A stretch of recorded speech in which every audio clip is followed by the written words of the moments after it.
এই বিডিআর এর ঘটনা হাসিনা আসার 1 মাস পরেই কেন ঘটলো? হাসিনা সবকিছু জানতো, যার জন্য সেদিন ডিনারে কেন যায়নি? এটা চলে এসছে এর আগে, আমি ছিলাম, আমি গিয়েছি, হাসিনা ছিল, হাসিনাও গিয়েছি, এবার কেন হাসিনা গেল? তারপরের দিন কেন ঘটনা ঘটলো? হাসিনা এবং মঈনুদ্দিন এটা জানতো এবং তারা এর জন্য দায়ী, এটা মানা যায় না। কাজেই হাসিনাকে একদিন জবাব দিতেই হবে এটার জন্য। 57 জন, হ্যাঁ আমি ক্ষতিগ্রস্ত হয়েছি, আমার ছেলেদের হয়েছে, তারপরে আমি বলবো 57 জন ভালো ভালো অফিসার কিভাবে মারা হয়েছে তার চিন্তা করা যায় না। তাদের পরিবারদের সঙ্গে যে আচরণ করা হয়েছে সেটা চোখে দেখা যায় না। আমরা 57 জন অফিসার কি করে কাউকে পুড়িয়ে ফেলা হয়েছে, কাউকে গার্বেজের ভিতর দেওয়া হয়েছে।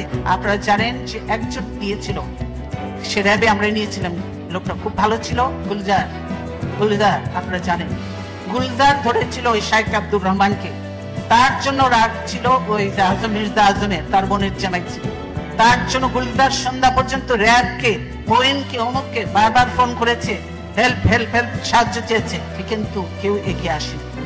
কি বলে র্যাব আর্মি যে বসে আছে কিন্তু পারমিশন পাচ্ছে না, র্যাব ঢোকার পারমিশন পাচ্ছে না। পিলখানায় যদি তারা ঢুকতে পারতো, আমি মনে করি এরকম নয়, 2-1 জন মরতে পারতো, তো সব অফিসারকে আমরা বাঁচাতে পারতাম। দেশের এটা ছিল অ্যাসেট, আজকে দেশকে ধ্বংস করে দেওয়া হচ্ছে, আর্মিকে শেষ করে দেওয়া হয়েছে। এর জন্য অবশ্যই তারপরে তদন্ত কমিটি করে তদন্ত থেকেও বাদ দেওয়া হয়েছে। এমন সব লোকজন দিয়ে তদন্ত করতে যাকে দেওয়া হয়েছিল সেটা তাকে করতে দেওয়া হয়নি, তারপর সে তাকে বাদ দিয়ে আরেকজনকে দিচ্ছে, দলীয় লোককে দিয়ে করে কোন রকম নাম করতে লোক দেখাতে হবে সেটা করেছে, তাদের লোক, এটা বুঝতে পারছেন। কাজে বিডিআর ঘটনার সঙ্গে হাসিনা এবং মঈনুদ্দিন সরাসরি জড়িত। তারা এদেরকে নিয়ে একসঙ্গে সেনাটন হোটেল থেকে খাওয়া এনে খেয়েছি। তাদের যে তখন একজনই ছিল, কি ডিডি ছিল না কি ছিল কিনা, তহিদ, একসঙ্গে খাওয়া দাওয়া করেছে, সবকিছু করেছে, ভালো কাজ করেছে, ভালো এইগুলো অবস্থা। বর্তমানে যে জঙ্গি তোলা হচ্ছে বিদেশিদেরকে ভয় দেখানোর জন্য, যে এই দেখো আমি ক্ষমতা থেকে গেলে এই দেশে জঙ্গিদের উত্থান হবে, এই দেশে এইভাবে মানুষ হতে হবে, এই হবে, সেই জন্য তারেক বলেছে, আমি আর বলবো না, এই যে বলেছে, আমি শুধু ছবিটা দেখাতে চাই, অ্যালার্মিং কথাটা, অ্যালার্মিং, এক ছবি দিয়েছে মানব ছবি, বলছে কি সিজারকে গুলি করা হয় কাছ থেকে, বন্ধ ছিল সড়ক বাতি বন্ধ ছিল কেন? তার জন্য দায়ী বিএনপি, সরকার দায়ী হতে হবে। কেন ছিল?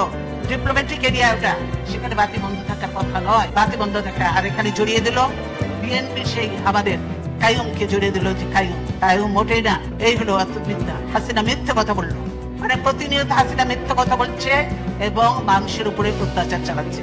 তাই আমরা বলতে চাই, আল্লাহ আছেন, আল্লাহ অবশ্যই দেখছেন, আল্লাহ বিচার করবেন। সাংবাদিক আজকে মাহমুদুর রহমান ছেলে অপরাধী, তারপরে সাগর রুনির কোনো বিচার আজ পর্যন্ত হয়। শওকত মাহমুদ ছেলে প্রেস ক্লাব আজকে আওয়ামী লীগের দখলে, এখন সুপ্রিম কোর্ট 12 দখলের চেষ্টায় আছে, বার কাউন্সিল তো কোন রকম করেছে, ওটা নিয়ে একটা ভেজাল লেগে আছে।